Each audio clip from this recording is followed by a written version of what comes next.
before regular business meeting, and we'll also have a budget presentation. But before we go to the agenda, would you stand and honor America by reciting the pledge? Pledge allegiance to the flag of the United States of America, republic for which it stands, one nation, under God, indivisible, with liberty and justice for all.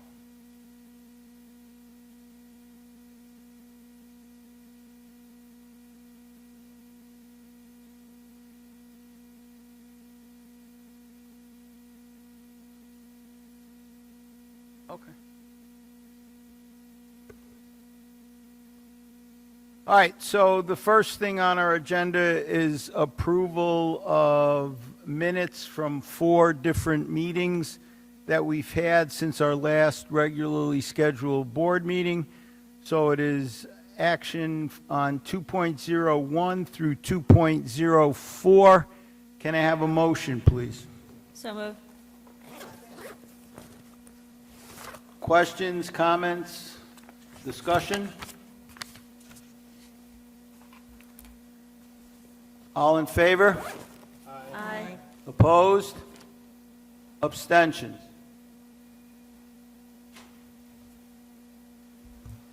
All right, before we go to the community question section, Dr. Douglas wanted to correct something that was said last night before, in case people might have had questions from that particular comment. Thank you, President Conklin. Last night during our presentation, a question as the board deliberated and discussed the confidential list that they had on their computers. It has been brought to my attention that I said that somebody above the list was not, there was no one other than LPNs and 2 administrators. I misstated that because what happens is there is one person above the list, but it's the position that is being eliminated, not the person. So they may be above the list, but they are being moved into another position of their choice. So I wanted to correct that for the record because unfortunately somehow our list has been shared. And that list has caused a little angst at one of our buildings. So I'm trying to correct the record. Actually, both Tony and I talked about it last night, and he said, hey, you may want to be aware that you said this. This is actually what happens. And that was just a simple error, so I wanted to make sure. I appreciate, I've reached out to our collective bargaining agreements who would be over that, and we have always said that we will be removing some positions, but the people will be having other opportunities, and we may have to look at all of our services and reshuffle, which is always the prerogative that districts do each year, and I commend them for trying to be very crystal clear with their membership as we have been. So no one is losing their position. That's what we want to clear up. It can be a little misstating. If anybody wants to do this job in the amount of time that we have, I think people will understand you're dealing with a lot. So when we make a mistake, we try to own up to it and we try to address it, so hopefully that clarifies it. Thank you. Thank you. Next, we move to the community questions and comments. I'd like to remind people that we'll open the floor for public comment. The period will last for 30 minutes unless the board votes to extend the comment section. Those who wish to comment, we ask that you come to either microphone, state your name, your address, and any role you may have in the community. You will be allowed to speak for 3 minutes, and we ask that you follow Board of Education Policy 2370. And you could have taken a picture of that with the QR code at the desk, and it loads the policy onto your smartphone. And finally, this public comments session is not really designed to be a discussion, but rather an opportunity for the board to listen to your sentiments regarding what's on the agenda tonight. So with that said, if anybody wants to address the board, you're more than welcome.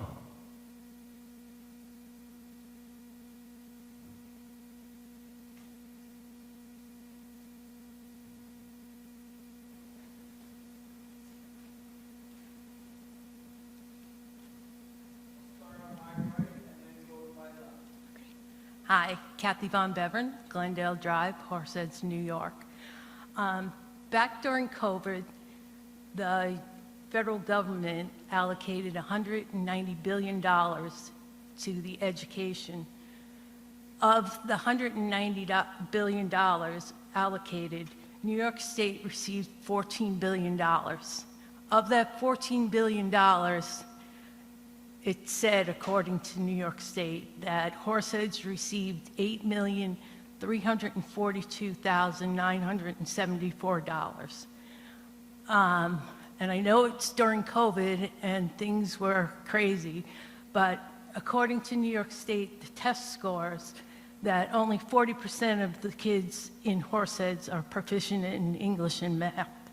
So I was wondering what that $8 million was used for, and then how do you justify cutting staff if you have those test results? Thank you. Thank you. Hi, Amy Trimber. I'm a Horseheads school psychologist. I'm also a parent of 4 children, 3 who have graduated, 1 who is a junior. And a district resident as well, Crescent Street in Millport. Unfortunately, I was unable to be here in person last night, but I listened to the live stream. I want to thank you for working hard to save as many positions as possible. As I listened last night, I realized you were so close to saving all of the positions. A few of you spoke up in support of saving the CSE chair position. There was some opposition because you think you are giving the public what they want by cutting a central office administrator. I do not believe the loss of a CSE chairperson is the administrative cuts the public was referring to. Our district CSE chairs work closely every day to serve our most vulnerable students and families. Additionally, they support our special education staff as they work with those same children and families. I've heard a lot of talk about transparency, and I believe if the public knew that the central administrative position was a CSE chairperson position, that you would have heard from our families about the importance of that role to student success. You would have heard stories about how our CSE chairs help families navigate and understand the special education process and work to ensure children are properly supported within the education system. Cutting a chairperson will have a direct impact on our families. The existing positions are already overloaded. Cutting a position will only make the situation worse. Our most vulnerable families will not get the same level of care and attention that they deserve. So please, if there is a way that you can rearrange to save that position, I would suggest you do that for our most vulnerable families. Thank you.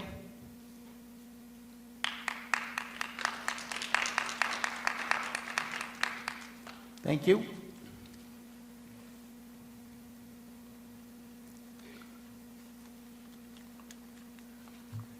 All right, seeing no one else walking towards the... Oh, all right. Sorry about that. Just needed a minute to gather myself. Jessica Bankelman, 4889 Hillview Road. Not great at this, so bear with me. I am the president of the Horseheads School Services Association. I represent 104 certified and uncertified teaching assistants and aides in the district. My group was 25 of the 49 job in jeopardy letters that went out a few weeks ago. So in watching the progress of the budget, I just wanted to thank the board for the progress that we've made so far in putting those positions back into the budget. I don't, These are people who are there in every aspect of the student's school day from beginning to end, filling in everywhere to make sure that the buildings run smoothly for the children. I know there were a lot of people who came forward during the public comments in the last couple meetings and said a lot of wonderful things about my people, and I really wanted to thank the community for that as well. I want to thank you for considering challenging in a way that will save all but 4 unfilled positions for my people, because I think we want to do what's best for the children, and that is keeping people in place who support them every single day. I wanted to speak out and just let you know that going from 25 to 4 unfilled positions feels like a little bit like a gift. So I did want to reach out and say thank you. I don't think you or the community truly appreciates the impact that saving those assistants and nurses and social workers and all the positions that you've saved have on the children and the buildings that they're in. So, thank you.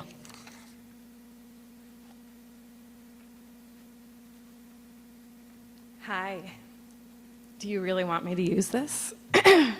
My name is Alicia Tenbis. I have been a physical therapist here for over 2 decades. I'm going to leave it that way. I am the president of HAPS, and 13 of our members received letters of jobs in jeopardy. That was 2 school social workers, 5 social work assistants, and 6 LPNs. I want to thank the community. I want to thank Tony and Katie. I want to thank the school board. I want to thank Caitlin and Dr. Douglas. I want to thank everyone for putting forth the focus on students and maintaining the positions of all of the members of the Horsehead School District. We are a family, as Dr. Douglas has said. Our jobs would be very difficult to do without each other. As a physical therapist, I have relied upon LPNs quite a great deal. I rely upon transportation to transport my students safely, especially ones with physical limitations. I rely on the social workers a lot. And I rely on the occupational therapists, teachers, administrators. So I wanted to thank everybody, and I wanted to thank the community for all of their nice comments and to put the value on where it needs to be. And thank you guys for challenging.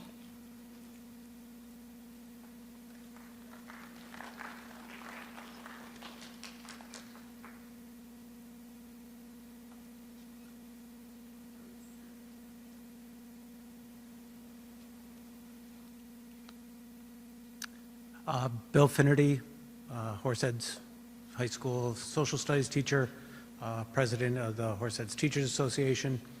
To the members of the board, thank you very much for being willing to challenge on this budget.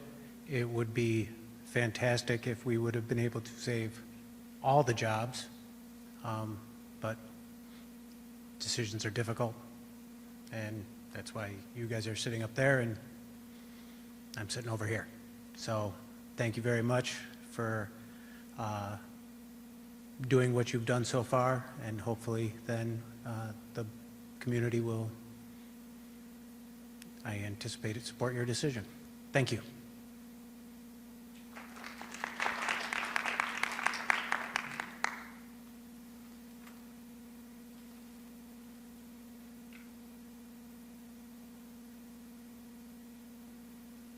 All right, so thank you for all of your comments. Next on the agenda is a public hearing for the finalization of the Smart Schools Bond Investment Act plan. That is also tied, where did I put my notes? Oh, to 6.17 on the agenda, which is for approval tonight, which is the final Smart School Bonds Act investment plan. So at this time, if anybody has a question or wants information as to what the plan is, this would be your opportunity to come forward.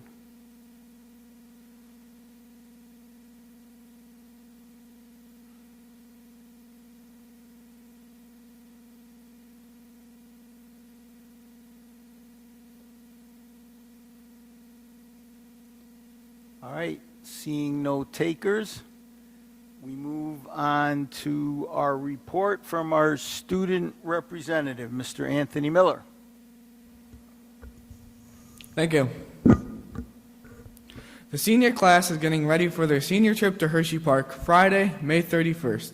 They have also started ticket sales for their senior prom, Tangled in Our Memories, on May 18th. The freshman class has kicked off their fundraiser on April 8th and runs through April 29th, so find your favorite freshmen and support them. Miss Bancroft's Big Flats class had fun celebrating Peep Day by creating their own flavors and building houses out of gumdrops and toothpicks. Over the weekend, our Winter Guard competed at Mid-York Color Guard Circuit Championship. The second grade Ridge Road students have been working hard collecting donations for the local animal shelter. This past weekend, Horseheads hosted a NISMA solo festival at our intermediate school. 600 students from across 19 districts performed. 142 of those were Horsehead students in grades 5 through 12. 6 middle school students and 2 intermediate school students received perfect scores. Unified Raiders raised $3,635 for the Ithaca Polar Plunge held at Tohannock Falls on March 23, 2024. We received a banner for qualifying as a cool school due to the amount of money that we raised for Special Olympics. Unified Raiders basketball started and is coached by Ashley Crozier and assisted by Pat Carlisle. There are 30 players registered and 3 seniors. Our track and field program went to the NYPA Invite, where we had several podium winners. Thank you. Thank you, Mr. Miller. Well done and informative as usual. All right, next we move to section number 5, and 5.01 is a report from the superintendent.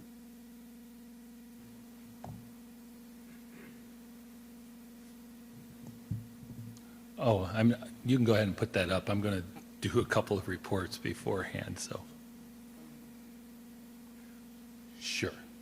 Katie's saying because we've been rushed today, we just need a little sidebar once we get from between what I'm going to talk about.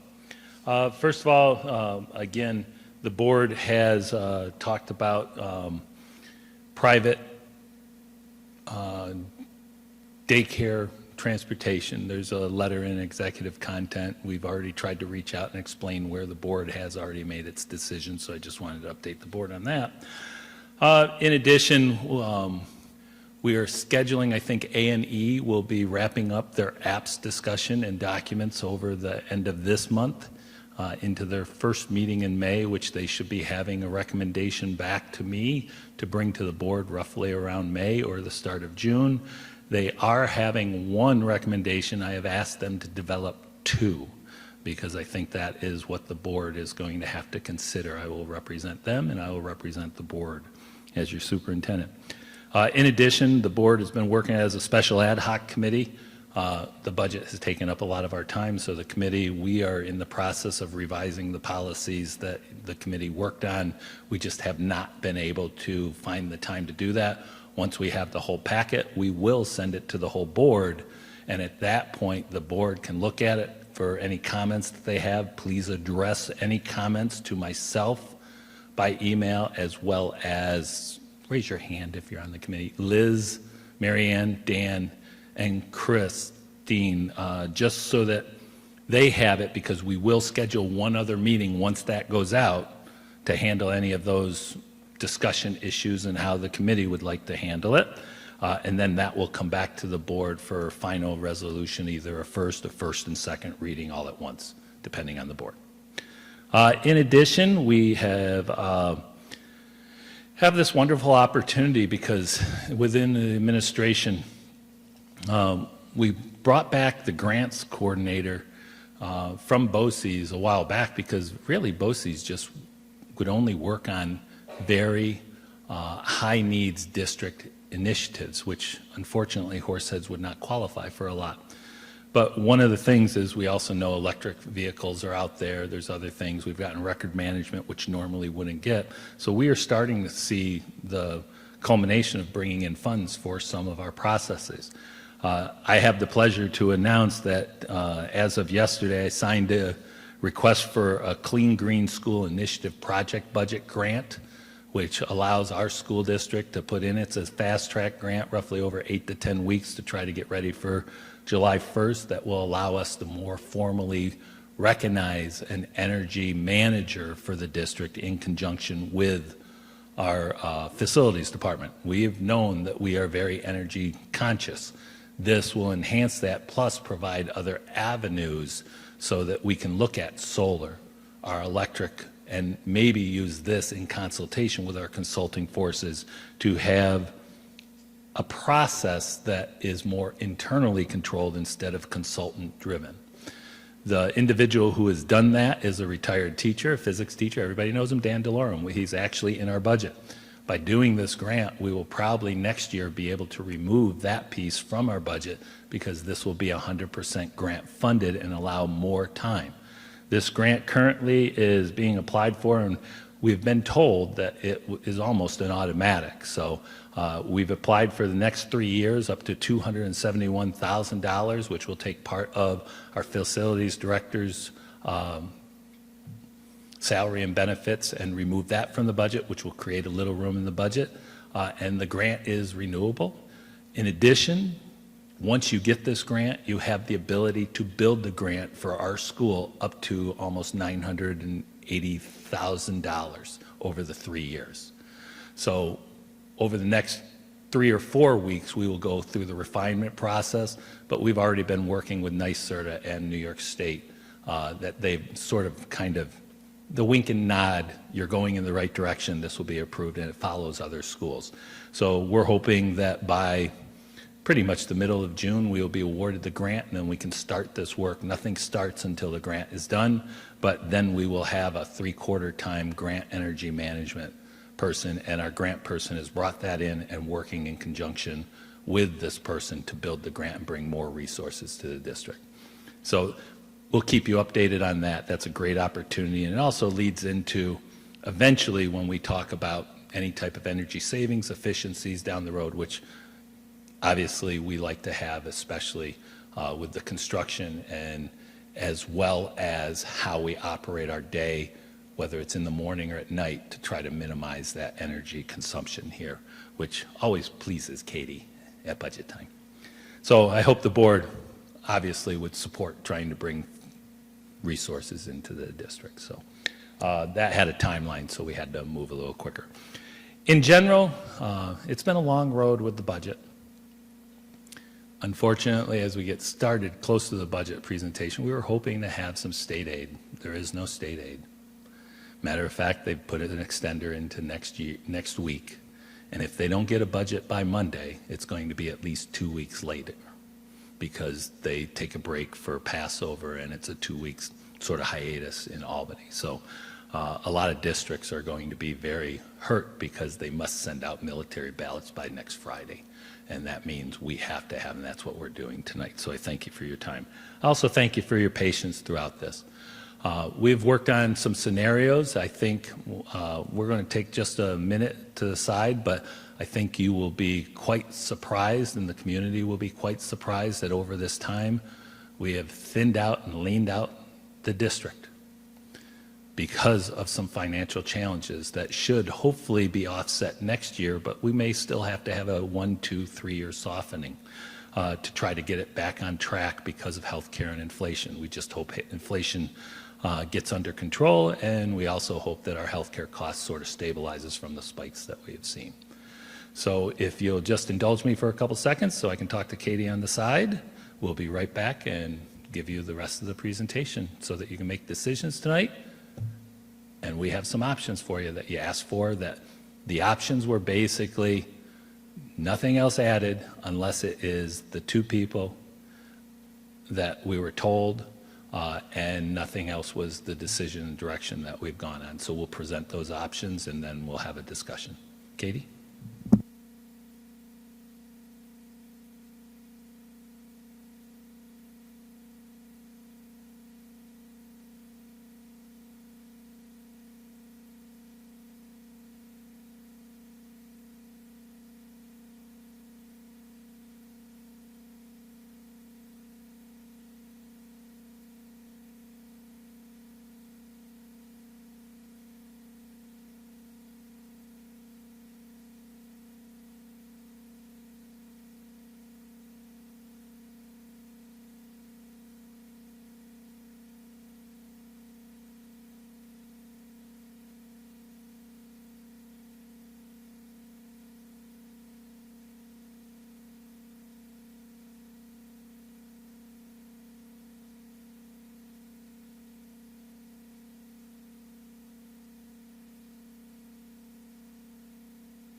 Sorry about that. Katie just didn't want me to be surprised because remember how I said 2 options? We actually have 3, but we had to build them together, so that was different than when I last left. So we will give you all 3 options and the board will have to deliberate.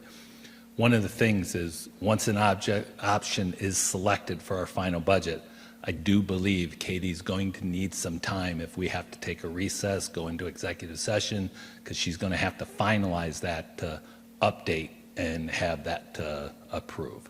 So we may want to, while she's doing that, go through the rest of the business items, and if she still needs more time, then recess. Okay? At this time, I'm going to turn the whole scenario over to Ms. Bizzetti. At the end, I think you can't be surprised or happy that taxes could go up at any time, but I think you'll be pleasantly sort of excited and surprised at what we could do to save everybody a little or none, as well as what it means for the individual taxpayer, to the point that it will be significantly minuscule to the taxpayer on our tax base. Katie.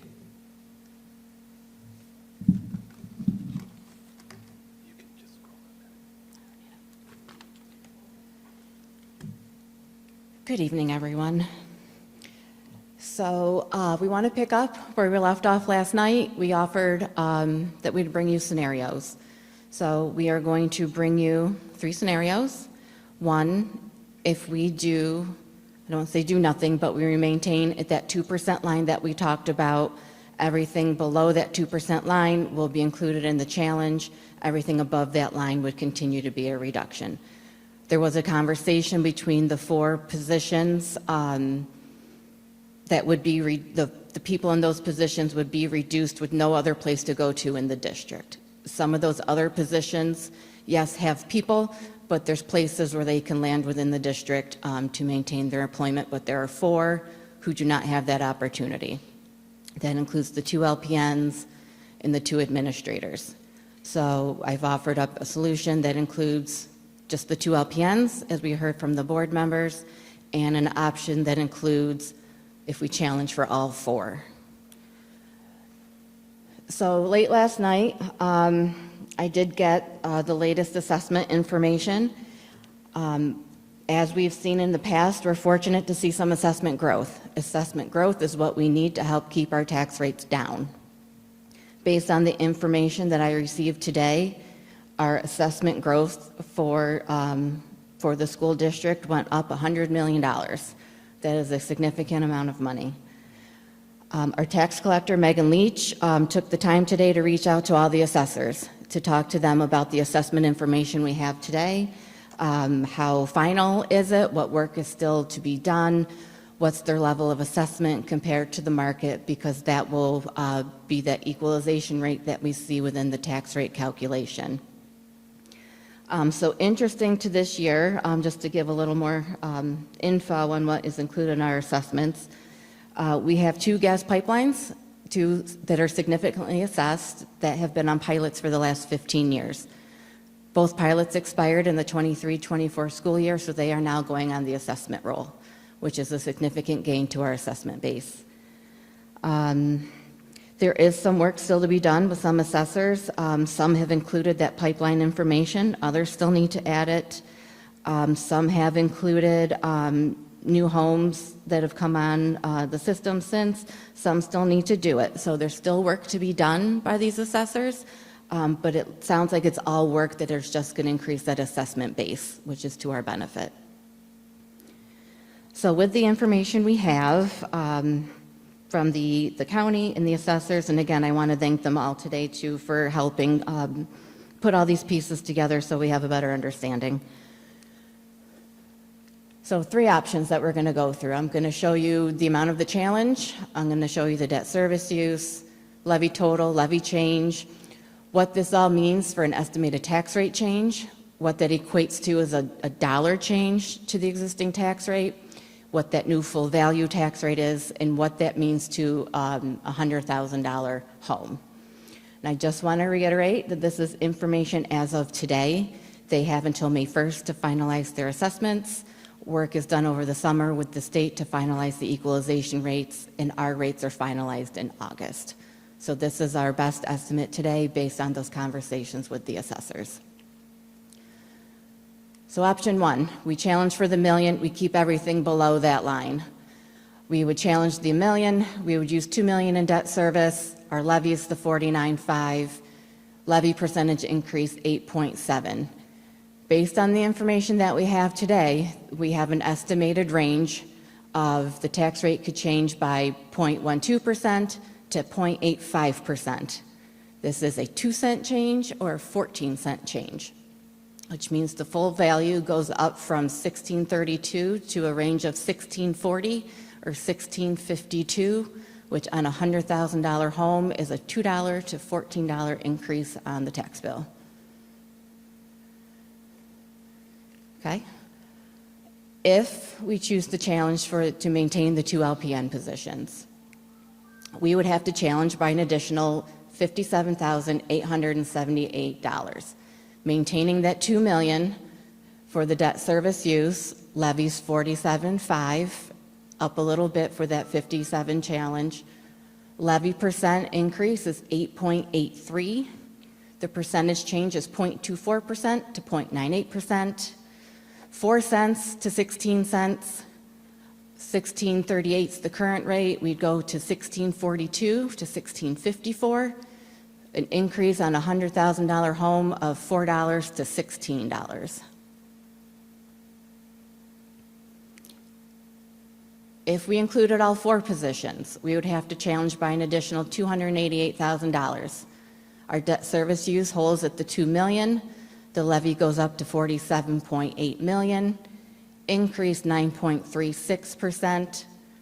Rate change is 0.73% to 1.47%. 12 cents to 24 cents, up to 1650 to 1662, or $12 to $24 increase on a $100,000 home. Including all these things in the budget, just to give you an idea of the budget picture, if we did nothing more than what we've talked about, keep everything at that 2% line, all the other reductions we've made through this whole process, our budget-to-budget increase from 2023 to 2024 is 9.07% increase. Adding the 2 LPNs, that goes to 9.13% budget-to-budget increase. Adding all 4 goes to a 9.37% budget-to-budget year increase.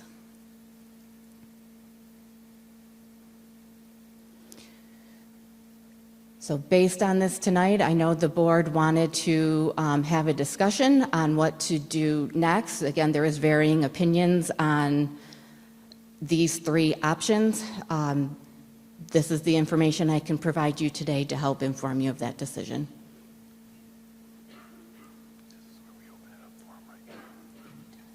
There's nothing after this for showing. So, ladies and gentlemen, any questions? Because honestly, who would ever think that when we started out, we would have a potential rate? Remember, last year's rate, we estimated at, I think it was 58 cents per thousand, or $58 per 100,000, and it ultimately turned out to be 34 cents in August, or $34 per 100,000. These numbers are well below that. Now, the hardest part about a challenge is people have to understand the levy percentage is only the change of raising funds from one year to the next. What's important to everybody is the rate percentage. And notice those percentages and rates are between 0.12 all the way up to 1.47, and they translate on the low side to 2 cents per thousand up to 24 cents per thousand, or overall on a $100,000 home. And we do that so it's easy to multiply. If you've got a 200,000, you take the number times 2. If you got a 250, it's 2.5. That way it's easy for somebody to see how it is impacting their own situation, because that's what means everything to anyone. And in a rate of inflation right now that we're seeing, we're nowhere near doing that, but we have thinned out the budget significantly. So we will open the floor to get some direction because we have to build the budget based on whatever decision comes next. Okay. Mr. Johnson?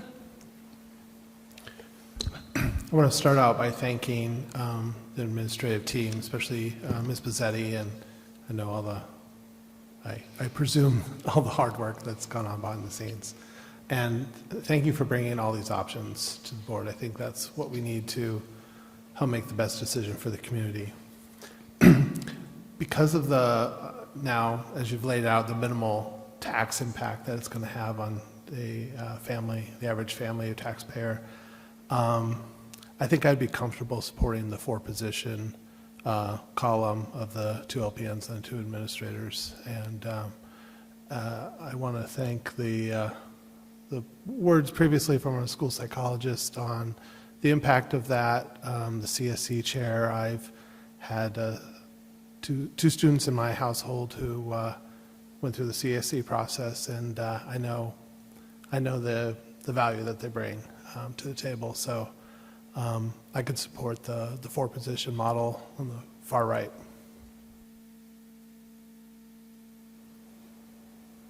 Mr. Christmas?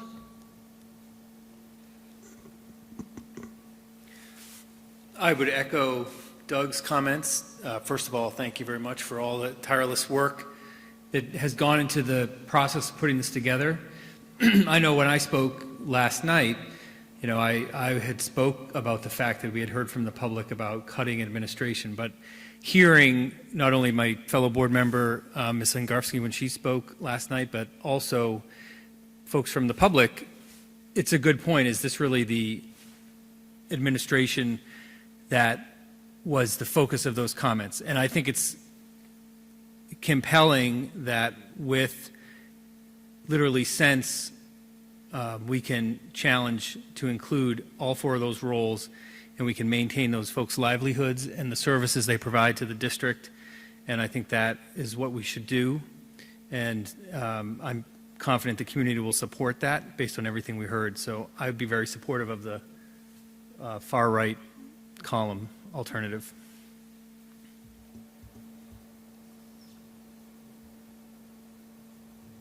Ms. Corbett? Mrs. Corbett? You can say Miss.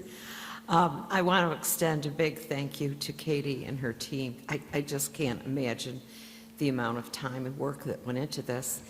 And I don't know if this is the appropriate time to say it, it was so nice, community members who are here tonight, to hear some thank yous from all of you.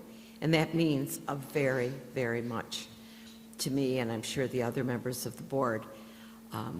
We listened, we tried our best to answer and fulfill your needs, and it was nice to hear those thank yous. So thank you for the thank yous.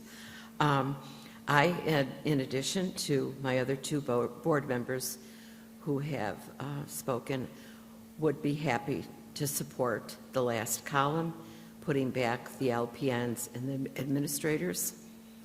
I truly appreciated what was said about the CSE chair. That is such an important position. And as was stated, for those children in our district who really need some special TLC. So I'm all in with the addition of the 2 LPNs and the 2 administrators. And Katie and staff, thank you again for all your hard work. Mrs. Chavone? Thank you. I am so excited to see these budget options, especially for the addition of the 2 LPNs and the 2 administrators. I'm really excited to see those final numbers, and it's doable, right? It's really, really doable. And just a shout out to the administrators out there. It's tough, and they are the liaison, especially the position that was going to be cut here potentially at the high school. They are the liaison. They are the first one to interact with a student when a teacher needs them. They are the one to interact with the families when there is a situation They're the ones to interact with the school counselors when additional support is needed. They are the ones to interact with the social workers when we need to have additional supports and a plan put in place. They are the ones that do all of the heavy work and probably know in total what is going on with a child, right? Where everybody may know bits and pieces here, there, and everywhere. That administrator knows the totality of what the student is facing. So to see that we're going to have that, possibly have that additional support for the students in this school means the world to me. And I know it will mean the world to our students, especially the ones that have made those amazing connections. And, also myself having children that have gone through the 504 process. It is incredibly crucial, that position. And again, and I've said it before, and I will say it again, we have one of the best special education programs in our region, if not, in my opinion, the state. And to maintain those for, as was shared by a community member, these are the students that need the most support. So thank you so much for bringing this to the table. It means a lot. Really excited. And my support for that budget. Mrs. Dale? So, thank you. Thank you. When I left last night, I was trying really hard to separate people from positions, right? And that's really hard because we don't want to get rid of any people. I mean, everybody who works for this district is passionate and excels and is absolutely wonderful. But our job as a board is also to look at, do we have the right positions? Are we right-sized for the district? And are we being financially responsible to our taxpayers, right? And that's really hard because that's a balance. And it doesn't feel good when people are involved. And so, I've been struggling with this for a really long time. I'm really excited to see these numbers because when you look at these numbers, yes, just for sense, we could save 4 more people in the district, which is wonderful. And I'm supportive of that. My caution so I'm not trying to be a Debbie Downer, but just my caution, right, is as we move forward in the district, there are going to be times where we are going to need to right size, right? And we have rough roads ahead, and I think Katie's done a really great job of protecting us with our fund balances and everything for that. But there is going to be a time, and yes, this all worked out, but there is going to be a time, and I think it's just really important. None of us sitting up here, I'm going to speak for everybody, so I apologize. None of us want to get rid of people. I mean, none of that, we don't. But there are going to be times where that's going to be the reality. I do, and yes, this is sense, but also remembering that, on paper here, it does look really low, and we're still lower than we had been for many, many years, when we look at that slide of all the years of what our tax rate has been, and we're lower than any other district. But our community members will still see a tax increase, right? They're not just going to see cents on a tax increase because assessments have gone up. So I think that's also really important for the community to understand that when the taxes go up, it's not because of the district, right? It's because of property values and assessments, right? Because I know last year, it was cents last year, but yet we got inundated with complaints because the tax bills went up by so much. So I think that's just an important point that everybody just really needs to understand. But I think this is wonderful. I also, that 1662 on the high end, I know that's conservative, and just in all my years working with Katie, that's going to be lower, right? I mean, because Katie always goes in with conservative, and we've already heard a couple scenarios that's going to drive that down lower as well. So I think that's good. The other thing that I just want to say, thanking Katie and her team and the rest of the administrative team and all of the staff.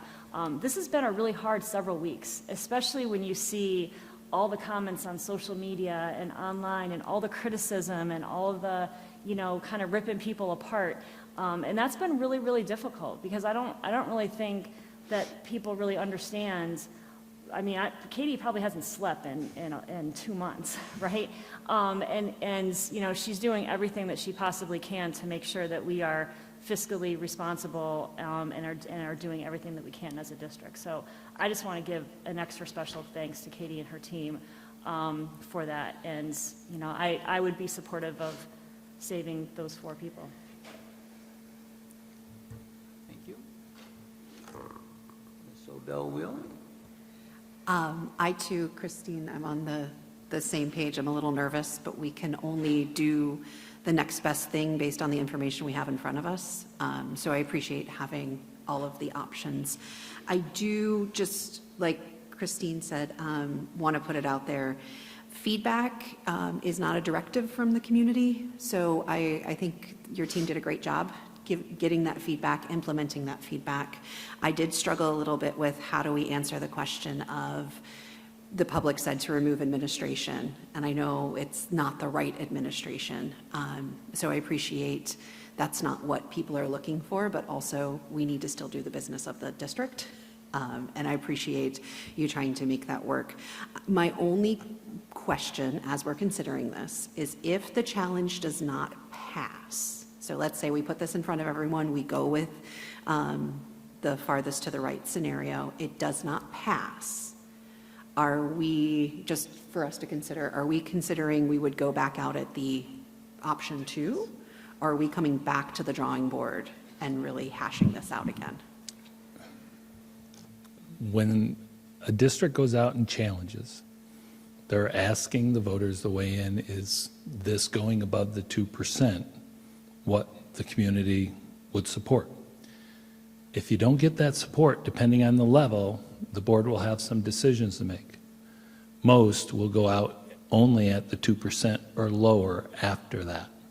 There would not be a challenge because the hard part is you have to get an approval on that next vote, and you don't want to be at 60%, you want to be at the simple majority, which is the 2%, which if this wasn't supported, all the letters of jeopardy that are above that 2% line, depending if the board says cut more, would be excised. I mean, there's no real other avenue after that point. So I think the board has done what they've heard and said, everybody's saying we want to save the jobs, and save the program, save the kids, and help a very good district. And I wholeheartedly agree with that. The hard part is you only approve a tentative budget, and that it was tonight because our directive from you was nothing else is added. The only thing were people, and we can't go beyond that because our budget's set. That's all we can manipulate tonight because that's where the board said. It would take probably another day or so to do any other additional ads. So we're set on these 3 options. So if you sit there and say, option 2, it goes out, the voters approve it, we go and we're staff strong, programmatic strong, until we see what the governor does next year. And we'll try to address that plan as well. If it's defeated, you'll have to come back and then give us direction. Right now, you already have a 2% budget already set. So literally, you could turn it around just like that because there's only a 2.5-week timeline, right? And then we have to still meet all of it. And there is an additional cost to the district because you have to do a full election again. And then if that is unsuccessful, roughly, I think, what's our tax levy total is like 4.2 at the 2%, I think it was. Don't hold me to the numbers, but if that second vote was unsuccessful, whatever you've seen already cut, we'd still have to make another $4.5 million reduction. There's not much left. You'll be talking about busing. You'll be talking about your programs. You'll be talking about your extracurriculars. This is a watershed moment from the board to the community that they've asked for. And I know several people that were here said, if you do this, we will go out and get people out to make sure that our kids, our district is moving forward. And unfortunately, during those times, there will be some people that will say, no, I want to defeat this. We have to be realists, and that will cause some conflict in the community too. But it's the will. We're the only government agency that we don't determine our budget. The people that elect you and you hire me determine the budget. We help recommend, you help devise, set the tone, and set the tentative budget, but only the people decide the financials for the district. So this is really up to them at this point. Do they wish to save all the positions, depending on which choice you choose? And we'll know on May 21st. So we just need direction to set the final budget now.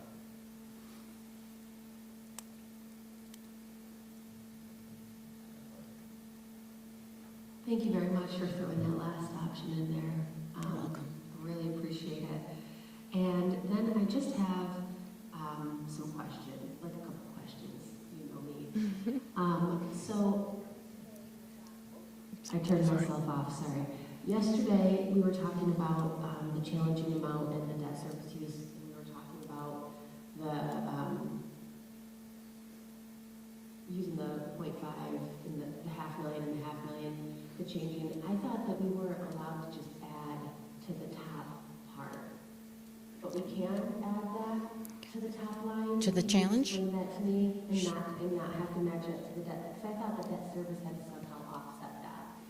Nope, so the amount of the challenge and the amount of the debt service use is up to the board.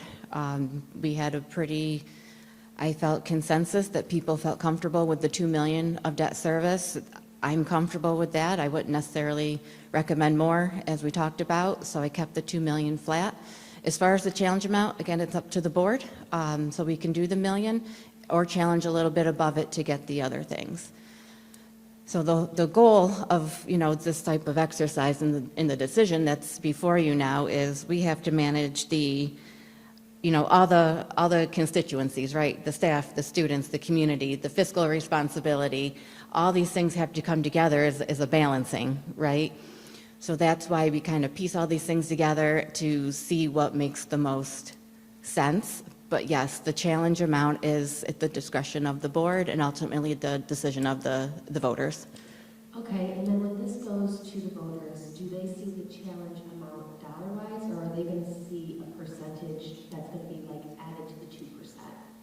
So let's say 2.8 or whatever. We end up, and we've been doing this for years, we will tell the individuals exactly how much we estimate that it costs them. So they will hear that this has a 2%, or once we get a final closer, say it's somewhere in between 2 and 14, so it's 7 cents. We would say this budget is a challenged budget.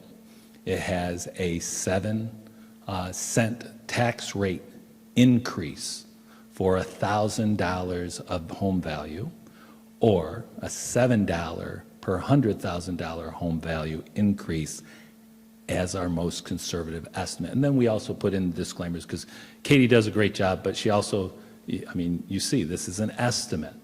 But every year I've been here, the estimate has been there, and it's always gone lower than whatever the estimate was. So we always feel confident. I probably push a lot on this. She wants to kill me during these times. Have you got the rate yet? But that's why we communicate, because that's the most important piece.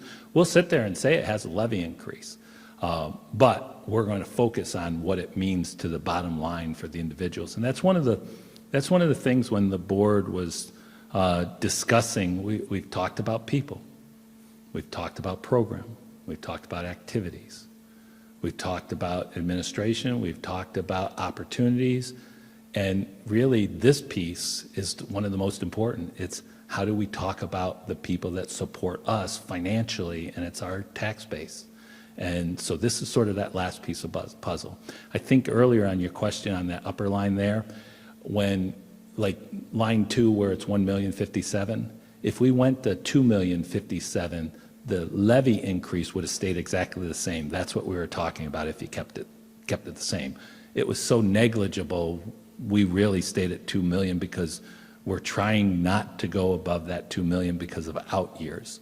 And that's the hard part. Now, if we would have gotten some state aid today, that would have helped and drove down the levy percentage, but we didn't. So we have to go under the assumption that we are not going to see anything. And that will create a little surplus, but we think it's only somewhere between 100 and 200,000 at the most. And when we get the aid from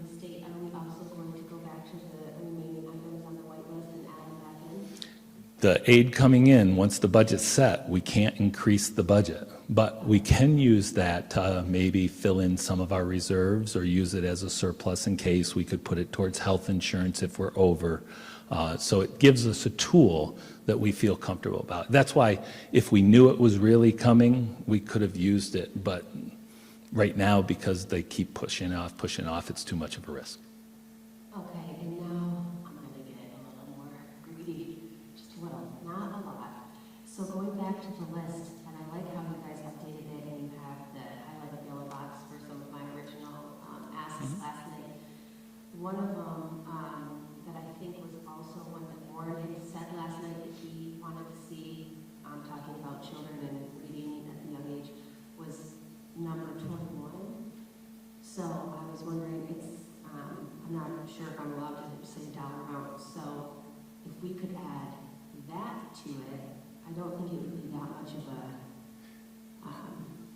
Unfortunately, and I don't mean to be the hard person in the room, but maybe the board will want to and say okay with that. we can't, well, I'm sorry, we can't correct the budget at this point. It takes we've been working on this since last night to get ready today, so any changes were already set because it changes everything within the budget of moving things around. That's why it was important for the board to tell us, are we adding anything else last night? And the board did say only the 2 or the 4 positions. Oh, okay, well, I'm sorry. I was just, I'd like to add a lot back in too, I agree with you. I feel like, Katie, you do a great job. I feel like Katie would work some magic maybe, but maybe, because she did with that last column for me. Thank you for working that so that people could see that too and saving those other 2 positions. I appreciate that. So thank you. And I am in favor of the saving the 2 LPNs and the 2 administrators. Warren, I think you're the last one to weigh in.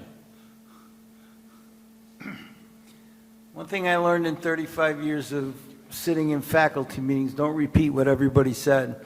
So I support the last option, and I thank you for all of the hard work. I know you spent a lot of time on it, and I appreciate your time. Okay, we'll do. So it seems to me that we have full support for the column with the addition of the 2 LPNs and the 2 administrators. So whatever thing you have to do, Katie, we have other work to do, so take your time and we'll see you. Wait, I need a resolution and a motion. Oh, all right.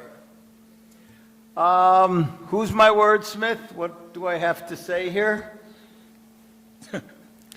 I make a motion that we challenge the tax cap at 1.2, at $1,288,152 with $2 million of debt service to support the 2 LPN, 2 administrator scenario. So moved. Curiosities, comments? I think we've had discussion, so. Go ahead, Dan. I just have one more curiosity. So we're really not allowed to say that we challenge the amount by saying like 1,300,000, and I would have to use my calculator, 1,000, and still keeping the debt service, because even though it may shift some of those numbers, we could still change. Are we allowed to just change the challenge by a little bit? I know you just explained to me that we're not, but to me, we're making that resolution. If we wanted to add that line in, if the board wanted to add in number 21, we could just say that, and then you still save the debt service, and then it would just shift a little bit. I don't think it'd be a big shift. No? It's for the board to discuss at this point. So it could be an option. Ms. Dale? If the board so chooses, I can accommodate. So, I mean, we decided last night, and I believe we had a motion and we voted on it, right? That these were the options that were going to come back to us. Actually, said that we were just going to look at the option of the 2 LPNs. So I think the fact that Katie and Dr. Douglas came back with the other option was great. It's not just changing a number on a slide. It's a domino effect in doing the entire budget, which we as a board have to adopt tonight in order to meet all the other timelines that we need to meet in order for this May 21st vote. So I think that's the concern is it's that domino effect of all the numbers in the budget. It's not just changing a number on a slide.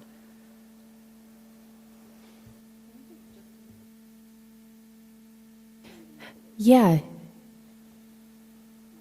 It's RTI in reading. Yes. then I just have one more.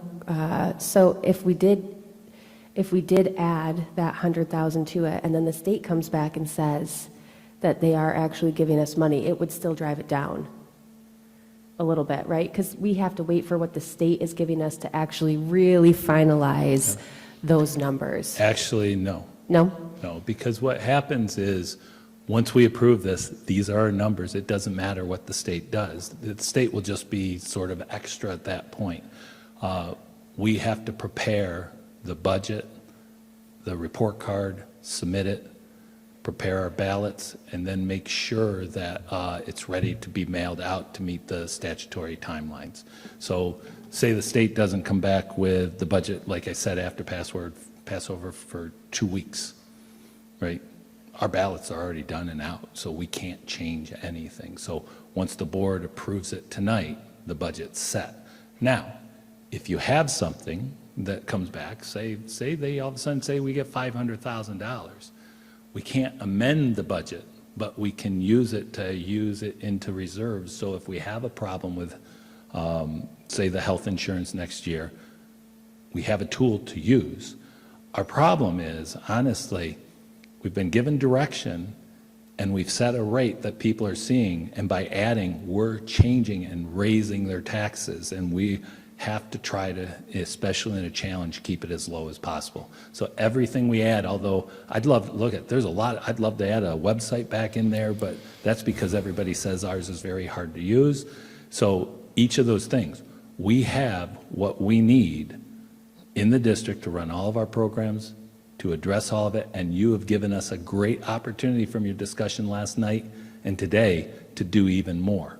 So we do really appreciate that. I've tried to get a word out to those individuals if they aren't here, because they weren't expecting this. And I have to tell you, it's hard for us to ask for this, but we felt we needed to give you the options because you had that discussion last night. But our budgets are set that she'll need 15 minutes to get it ready while we do everything else based on these numbers. So just for the board's information, I did do the math. It would be $1,394,471 if we included line 21, and if anybody else is in favor of that or not. Mr. Johnson, you would have to amend your motion, so I don't know if you're willing or the board wants to call the question and vote on the motion as presented. I'm not willing to change the motion. Okay, so then the second question I guess I would have, would you withdraw it for a different motion? And if not, we'll vote on your motion, I guess. I would prefer not to withdraw it. Okay, then, so the motion is on the table. We've had discussion.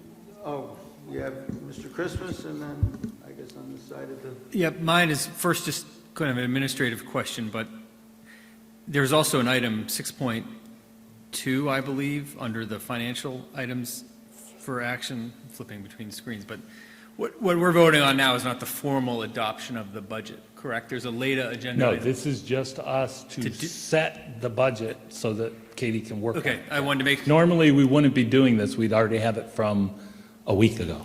Right, okay. Yes. I wanted to make sure that was clear.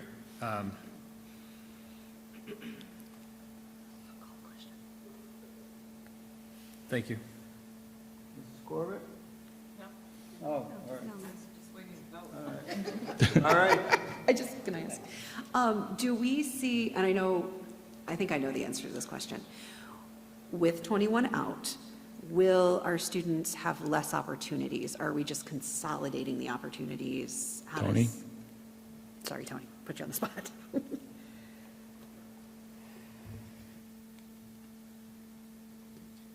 The reading position that's a shared position between Center Street and Gardner Road was added with COVID funds to assist with the opportunity. We also know that in our stats that those two buildings, one by quantity and one by need, needed additional support.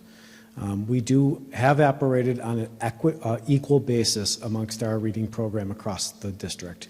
In other words, we have equal representation regardless of the size of the building. We would have to rethink that model, right? There are certain students, because of quantity and need, to which perhaps the services would have to shift to the appropriate buildings where the level of need is. So it was an ad, I believe, a couple of years ago. It's been beneficial, of course, and it's certainly something we should look at and work that we should do out of my office to determine equity rather than equality of service in the programs. We do currently will have enough to service. We will have enough to service all of our students. Because we're working on the budget, we haven't had a chance to realign positions, and that's what I was talking about earlier. Okay, all in favor of the motion on the table? Aye. Opposed? I'm opposed because I liked my option of adding in line 21 also. Abstentions? Katie, Is you've been that what given you need, direction then? to settle the budget. Do you have everything you need, I Mrs. do. Pizzetti? Yep, thank you very much. Just need a little time. I actually prepared 3 different versions of everything to try to limit how much time you need to be on hold tonight. So just give me a few minutes and we'll piece it all together and we'll be back. Can I just ask for a round of applause for you guys? Can I?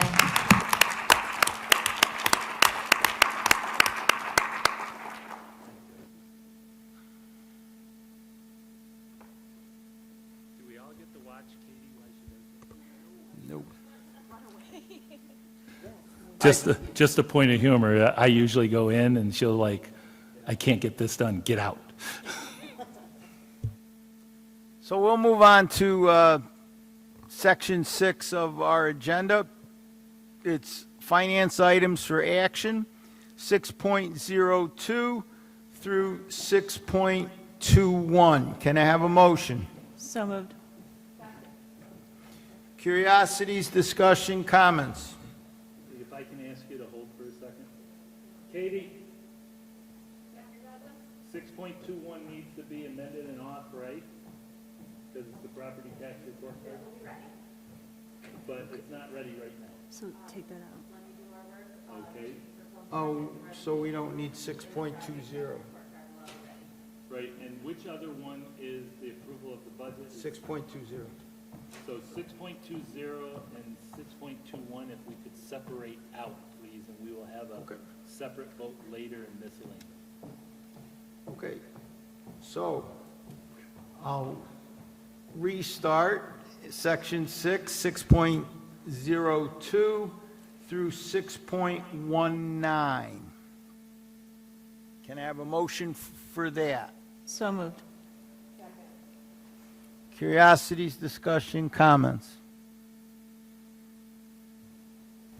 Call the question, all in favor? Oh, sorry. I just thank you for answering all of my questions that I had emailed over. That was very helpful. And there were just a couple more questions that I had on that. When you are referring to budget adjusting, or when you're referring to like the amendments to the budget, or like the appropriations in the budget, are you referring to the Can general? I just interrupt? Do you have a specific document you're referring to so that we can Oh, look at the document? So the email, my email, and then they emailed back I all know, the but are answers. you referring to a document on the agenda so I know what I'm looking at? This is just in general to the responses, because it was mentioned several times Okay. throughout. whenever I was asking about the budgeting for multiple questions. So are you referring to the general fund for it when you said budget amendments or like different budget appropriations?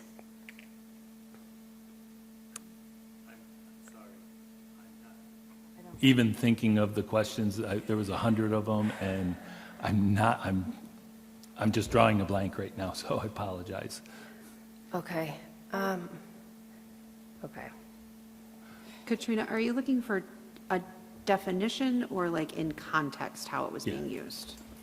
I'm just wondering where the money's going. Like, so when you talk about the budgetary adjustments, are those adjustments in the general fund, which is what we've been talking about now? Like if there's like a transfer, there are budgetary adjustments within the general fund within the current year's budget, and they go by code and so forth.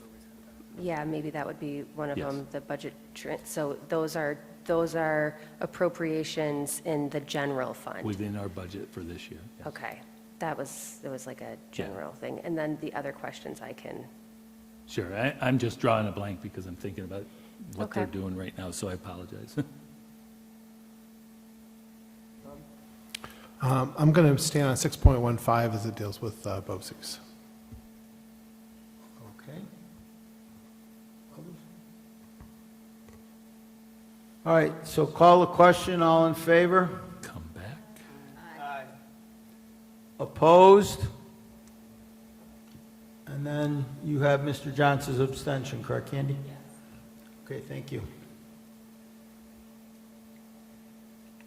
All right, next we have personnel items for action. We have our HR recommendations, 7.02. Can I have a motion, please? So moved. Second. Inquiries, discussion, comments? Mrs. Corbett? Sorry. Okay, I will be just giving you a heads up. Under Section E, instructional substitutes, number 3. That's kind of a combination of my philosophy and conflict with SUNY Cortland. I will be voting no. Number 4 and 5 also, I will be voting no. 3, 4, and 5. 3, 4, and 5. Thank you. Yes. Section E.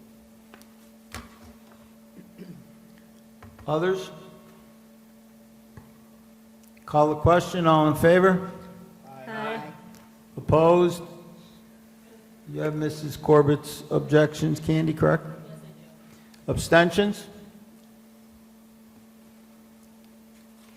All right, moving on to miscellaneous items for action. We have 2 items, 8.02 and 8.03. Can I have a motion, please? So moved. Second. Inquiries, discussion, comments?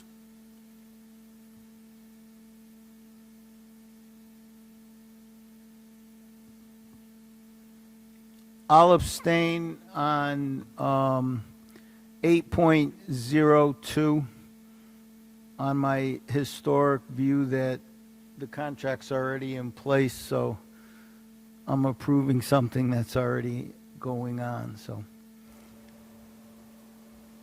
All in favor? Aye. Opposed? And then I abstain on 8.02.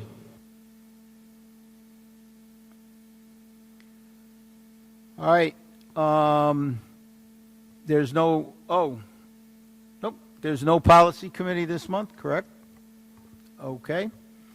And then I have no report this month, so we go to 10.02, board member comments.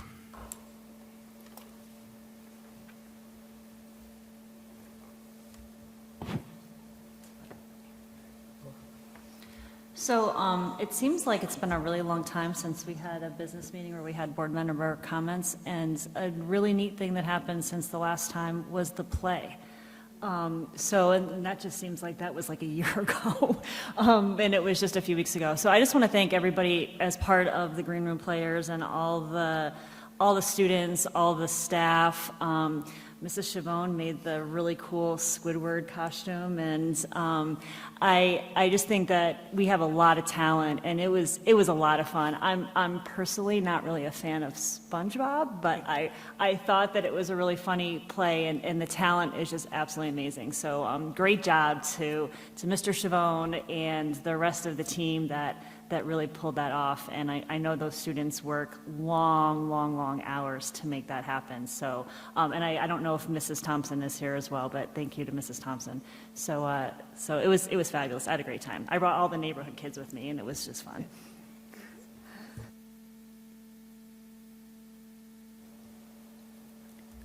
All right, I'd like to echo Ms. Dale's comments about the play. As you said, it seems like it's been a long time. It was an outstanding performance and exceedingly entertaining, and just the vibrant set and the colors were magnificent. I'd also like to commend some people. Late in March, there was the Polar Plunge up in Ithaca for raising funds for the Special Olympics. And going into the water was Alicia Tembus, George Picalis, Reese Felici, Christian Jernigan. Mr. Felici teaches at the middle school. If it's a name you're not familiar with, Christian Jernigan is a Horseds grad. Our own Mr. Anthony Miller as the student representative, and Ashley Crozier.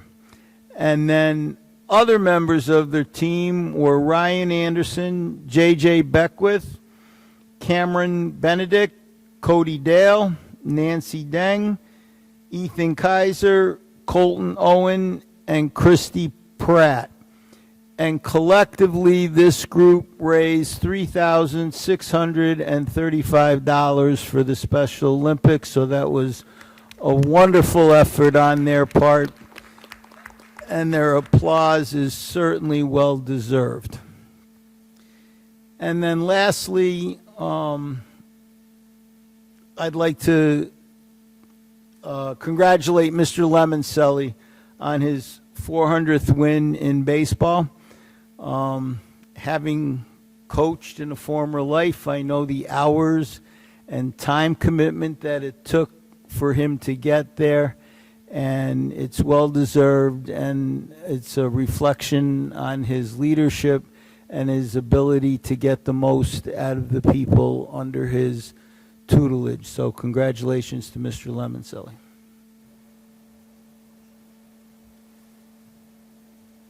All right, so we have to adjourn to...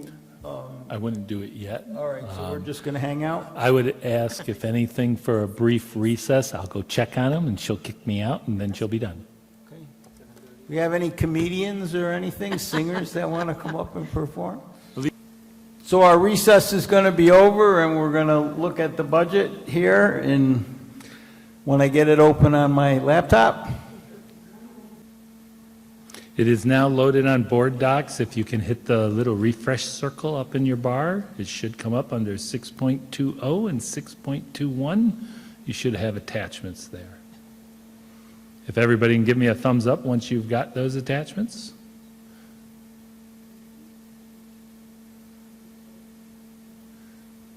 Miss Chavone, Miss Dale, Miss Welling,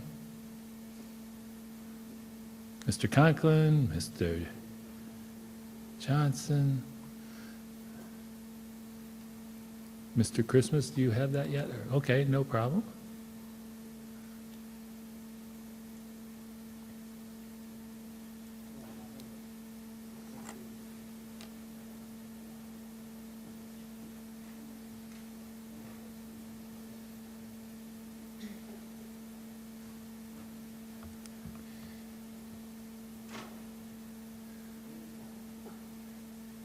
Tony, if you could help Ms. Corbett.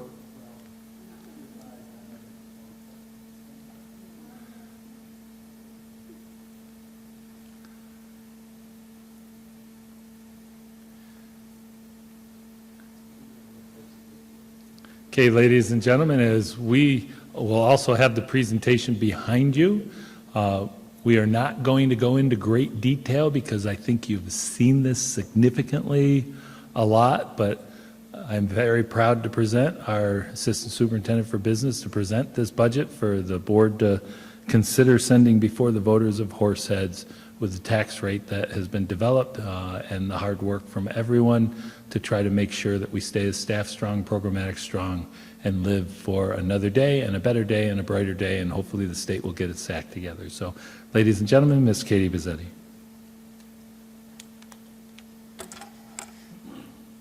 All right, thank you for indulging me and giving me a few minutes to get put back together here. Projected state aid, we're expecting $48 million, 4.3 increase over the prior year.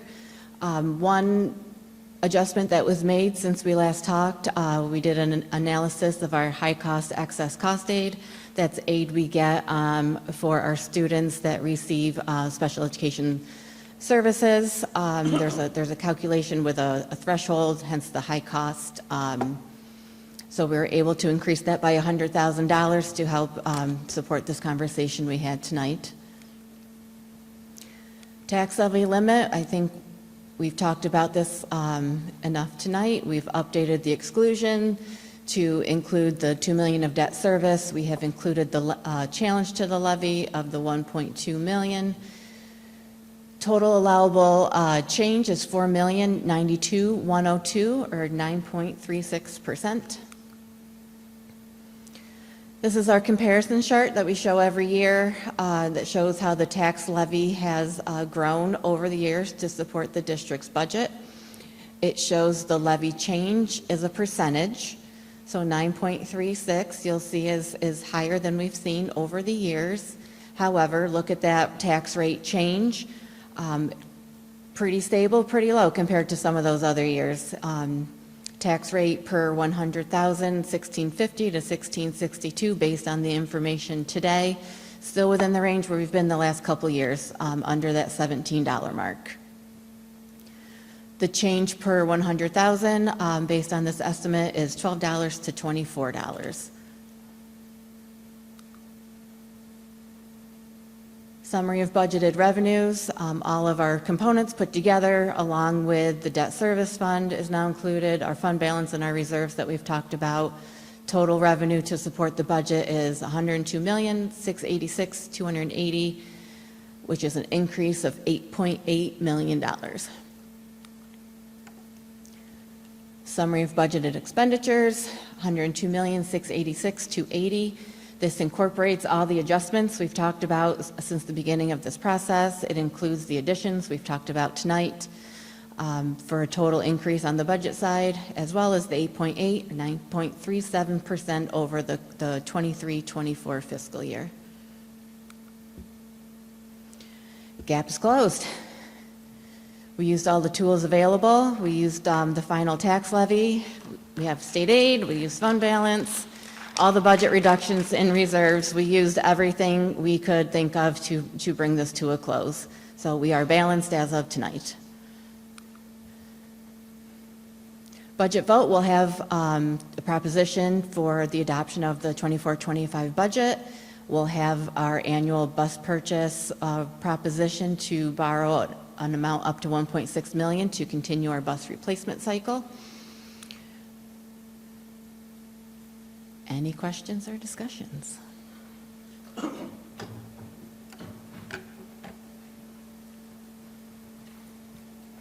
How's the board feel? 9.5 weeks, a lot of meetings, a lot of feedback. Ms. Dale? Again, I just want to say thank you. Great job. It's been a long road. It's been difficult. It's been stressful. It's been tearful at times. So just thank you. I think this is great.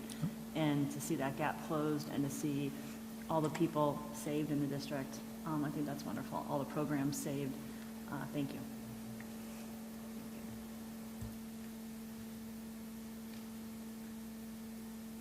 All right. Oh, okay, go ahead. I'd like to make a motion to accept the budget as proposed by the district to be presented to the community for approval. So will the motion include 6.20 and 6.21 from the original agenda? Yes, sir. Okay. So will you amend your budget apparently, or your Yes. motion to include apparently the important 6.21 and 6.20? Yep. So I will amend my motion to include action item 6.20 and 6.21. Is it, Oops, sorry, go ahead. well, I was going to say, is there a second? Second. All right, inquiries, comments, further discussion?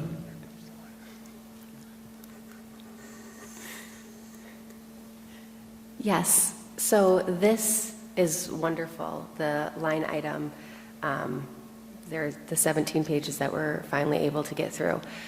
And I know that you work very hard, and I appreciate all of the hard work that you do. I am wondering, is there a way, maybe next year, for us to be able to see, I know that we do some of these things, but to be able to see like the full, I think that we did the full 17, the percentages, I know that we approve all the stuff, but like at the end, how they have the different percentages, this is a minus 100% up increase. Let me get back to it, I'm sorry, I hit the wrong button. That happens with touchscreens. Yep. Hang on. Where is it? Yep. So the percentage change, so the proposed budget with the adoption budget, being able to see it like this, the dollar change, the percentage change, it is a little different than, I think, what we approve monthly, and this is really helpful. I guess maybe, is there a reason why it has to come at the very end? Is that because of the way of the board making these final decisions? It's under development every day. The Mhm. numbers change Constantly. every day, yes. So, and so I guess, is there a way to maybe be able to get this, because we're approving it right now, and this is good that we're approving it and we worked through all the generals, but I think that if I work through all of these things line by line, I may end up having more questions, which you would be able to help answer, I'm sure, very easily. All you have to do is But it come in. may also spur more conversations. It might give us a little bit more insight into the different things operation-wise. It could create discussion, maybe. So could we try to start this earlier so that maybe next year we get to this point before April 18th? Maybe we can get to this point, in the beginning of April, and then work our way through this line, all of these things, and then have a final from there. Is that, like, if that could be a possibility? Depends what the board decides. We'll do whatever the board decides. So if you had asked me for this report in the beginning of April, it really would have meant nothing, because there's still so much left to do. Mhm. The numbers wouldn't have been where they need to be, so to have accurate information to address your questions of what may have changed or not changed, the information would not have been accurate for you to properly ask those questions. Is the reason because you wait for the information to figure out the tax on true representation before you do this? So the development of over 800 budget codes takes a lot of time. Mhm. So I'm not done by the beginning of April. There's still a lot of work to be done, a lot of components to be reviewed. If I lost those 2 weeks, it would be a little problematic for me. Okay. So, Oh, I'm sorry. Yeah. Sorry, yes. okay, and that's to basically would there be a way that we could get these reports, but saying this is not the final, these are tentative, and some of these lines may change, but still giving us an opportunity to ask questions more specifically about them?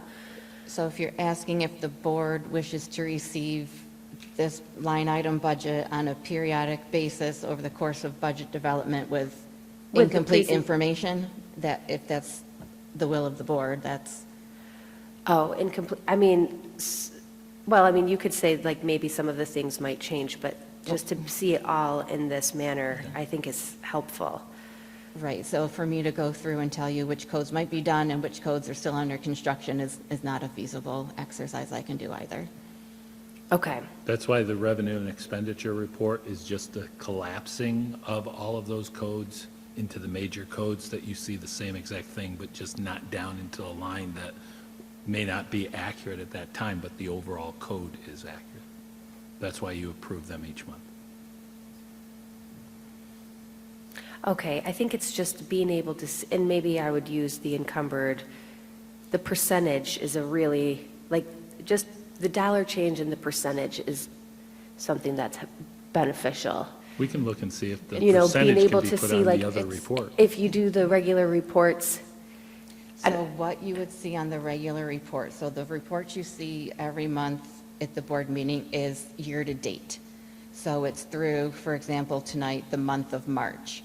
So to do a percentage change against an entire year, what our initial budget is, isn't entirely accurate either because it's not inclusive of the other 3 months. So we're really comparing 3/4 of actual data to a whole year, Mhm. which would look a little strange. okay. All right, well, this is my first time at it, so. No problem. And is this a document that, so now this is live, so the public can look at this as Absolutely, yep. well, and they can look at all of the things? Yep. Yep. We Okay. make it live every year at this time. Okay. And so we could also have future discussions about this if we wanted to, if we work through our way with the lines and ask questions about them. That's, again, up to the Okay. board if that's a discussion they wish to open. I would just ask if that were to happen, that I'm prepared, so I have my head around Beforehand. 800 budget codes that I might be questioned on. Yeah, Right. I mean, I'm not saying anything in, I'm just saying, like, if we started to work our way through the list and say, okay, maybe can we talk about this line a little bit more, get a little more expansion on, maybe like the costs, or, I'm not going to go through all of it, Yeah. it's just No, like in the If hypothetical. that's an exercise the board wishes to do, I'm happy to accommodate. Okay, thank you. So, thank you very much, Katie, I appreciate all of your hard work. Thank you. And I'm still looking at the last one before we make that vote.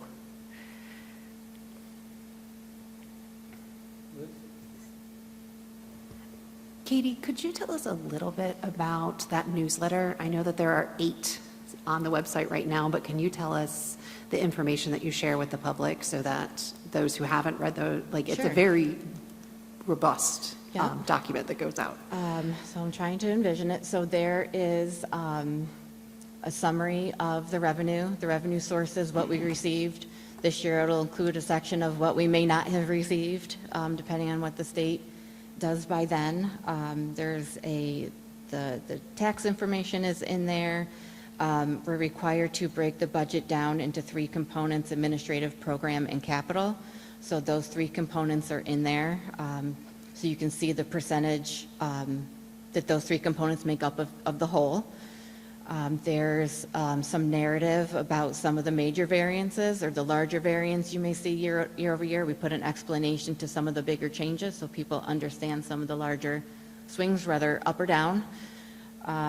There's a budget statement that's required to be submitted to the public. We include it in our newsletter. It's similar to the property tax report card. The formatting's a little different, but it does include a column for contingent budget calculation.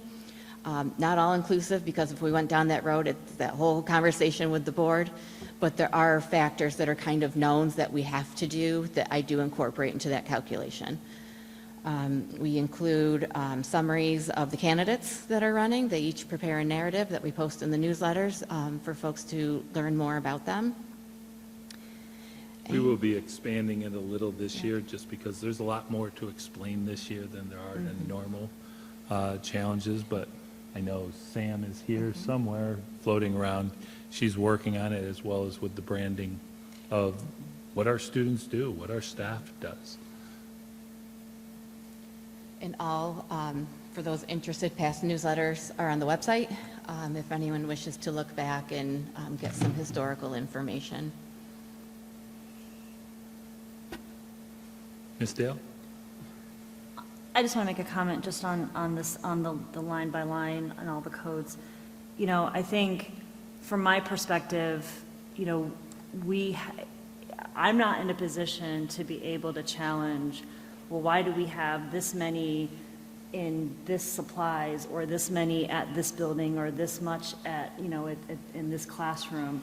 You know, I think we need to keep in mind, many of these numbers in here are contractual. Many of them are, you know, and we see the summation of it as we go through the budget process, but I think, you know, the experts that are working on this every day and are in the buildings, are in the classrooms, and are rolling up that information, you know, I for one am not necessarily in favor of looking at it when it's not accurate, right? When it's, you know, and who am I to question these individual line items when I'm not the one that is in the building and is doing the work every day, right? So I just that's just kind of my view on it, because I'm going to default to those experts, and I know throughout the process, I mean, you've gotten the input from the administrative team and from the different schools and how that all is rolled up. So anyway, thank you. Call the question. All in favor? Aye. Opposed? Abstentions? All right. We want to thank the board for ending the budget process that has been lengthy. I want to commend you for your steadfast determination, listening, and also providing us the best opportunity to move forward. We now turn this budget over to all the people that came in to talk, that we need everyone to get people out to vote. We can't take a position one way or another. Now, I'm also a resident, so I'm stepping out of my role as superintendent, and I can take a position. 37 years I've been working in education, and this is my personal view. And I also demonstrate to board members that that's the only way you can talk about it out in the public very easily. You have to say it's your personal view. I've lived here for 10 years. We have taken the tax levy as a district, as a community, and tried to minimize it while assessments go up. We will profit eventually from our assessments, but we'll also have to reinvest to keep that part of Horseheads. And I'm very proud to live in a district that does that and have a board and representatives that do that and try to be mindful of its people as well as its staff, its community, its veterans within the community, its seniors within the community, and most importantly, trying to make it for a better day tomorrow. So as a resident, I thank you for all the opportunities my kids get, as well as my kids as your superintendent, that we provide for them. Because after COVID, it has been much needed. No one wants to make the decisions we have to make or you have to make in this role, but we do have to have those discussions to make sure that we are here for the long haul. We hope that as everybody comes out and advocates, myself personally, that I believe this is a budget that is very potentially rich for the kids, our staff, our community, and I support it, and I would encourage everybody to vote on this and make sure that they come out and vote yes on it as a resident, because it's good for our community, it's good for our kids, it's good for our education program, it's good for our seniors, our property values, and it's at a very, very nominal increase, if that. Some will see it because of assessments, some will not because they may not have a change in assessment. But overall, I want to thank the board and the district for trying to be the best fiscal stewards of its tax rate. Now I'll step back into my role. Thank you.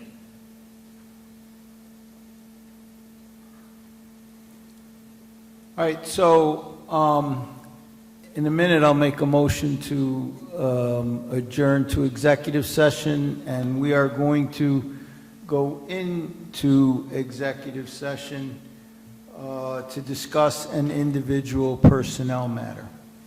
So with that said, can I have a motion to adjourn to executive session? No decisions will be made. No decisions will be made by the board upon completion of executive session. They will just adjourn. So moved. Questions, comments, discussion? All in favor? Aye. Opposed? Abstentions? Thank you all for coming out tonight, and please promote voting on the budget.